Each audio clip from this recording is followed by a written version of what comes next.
Hello everyone and welcome back to English with Speak Smart. I'm Jane and I'm so happy to be here with you today for another episode designed to help you practice your English listening. And I'm Lucy. It's great to connect with all our listeners again.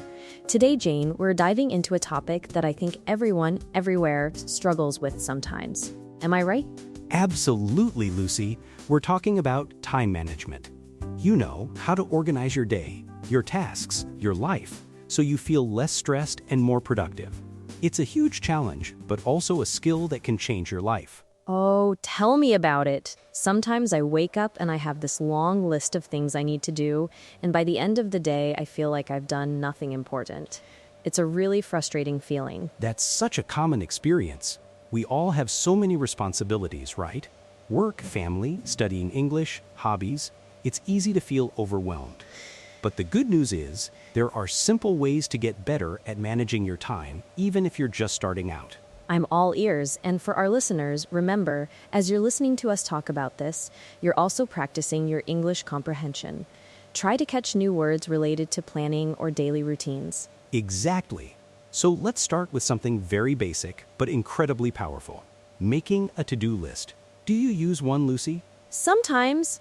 I try to, but sometimes my to-do list becomes a to-dream list because it's so long I don't even know where to begin. I understand that completely. The trick with a to-do list, especially for beginners in time management, is not to make it too long. Try to pick just 3 important tasks for the day. These are your must-dos. Only 3? That sounds manageable. I think I usually put about 10 things on my list and then get discouraged. Right. So, step 1. Write down your 3 most important tasks. These are the things that, if you complete them, you'll feel good about your day. For example, maybe it's finish that work report, call my mom, and study English for 30 minutes. Right, that makes sense. So it's about prioritizing, right? Deciding what's truly important versus what can wait. Exactly. Prioritization is key. Think about the difference between urgent and important. Urgent things demand your attention now, but important things help you achieve your long-term goals. Sometimes, urgent things are not important, and important things are not urgent, so we push them aside. Oh, that's a good point. Like replying to an email might feel urgent, but spending an hour on your English practice is important for your future, even if it doesn't feel urgent right now. Precisely. Once you have your top 3, then you can add other, less critical tasks. But always try to do your important tasks first, or when you have the most energy. That's a good tip. I'm usually most energetic in the morning. I should save my biggest tasks for then, instead of doing small, easy things first. Exactly. Another simple technique is called time blocking. Have you heard of it? I think so. Does it mean scheduling specific times for specific tasks? That's it. You basically open your calendar, whether it's on your phone or a physical planner, and you block out time for each of your activities. For example, 9 a.m. to 10:00 a.m., work on report, 1 p.m. to 1:30 p.m., English listening practice. You treat these blocks like actual appointments. Wow, that sounds very organized. I feel like my day is often just reacting to things as they happen. An email comes in, a phone call, something needs my attention immediately. It happens to all of us, but time blocking gives you a framework. It doesn't mean you can't be flexible, but it gives you a plan. And when you have a plan, it's easier to say no to distractions or to quickly get back on track after an interruption. I can see how that would help. It's like you're telling yourself, this time is for this specific thing, which can stop you from just scrolling on your phone, for example. Exactly. And speaking of distractions, they are probably the biggest enemy of good time management. What are your biggest distractions, Lucy? Oh, my phone, definitely. Social media, checking news, sometimes even just looking at pictures of cute animals. It's so easy to lose an hour without realizing it. Mine too. So a very simple but effective tip is to put your phone away, or at least turn off notifications, when you need to focus on an important task, even just for 20 or 30 minutes.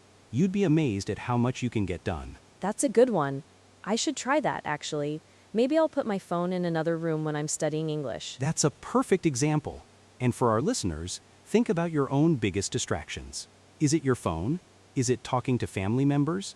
Is it watching TV? Identifying them is the first step. What about when a task feels too big, Jane? Like if I have to write a long report or learn a really difficult grammar point in English, I just feel like I can't start. That's a classic case of what we call procrastination, right? When you delay doing something, usually because it feels overwhelming.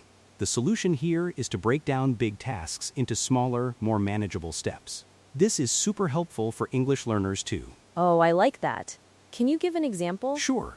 Let's say your big task is learn to speak more fluently. That's huge, right? It can feel scary, but you can break it down. Step 1. Listen to one Speak Smart podcast episode. Step 2. Learn 5 new vocabulary words from the episode. Step 3. Practice saying those 5 words in sentences. Step 4. Record myself speaking for 5 minutes. Oh, wow. That doesn't sound scary at all. Each step is small enough that I feel like I can actually do it, and when I finish one, I get a little sense of achievement. Exactly. Those small achievements build momentum. You feel good, and it motivates you to do the next small step. This applies to anything: cleaning your house, writing an essay, planning a trip. So instead of clean the whole house, it's clean the kitchen counter, then wash the dishes, then sweep the floor. That makes so much more sense. Precisely. And remember, it's okay if you don't follow your plan perfectly every day. Life happens. The goal isn't perfection, it's progress. If you miss a task, just try again tomorrow. Don't give up. That's a really important point.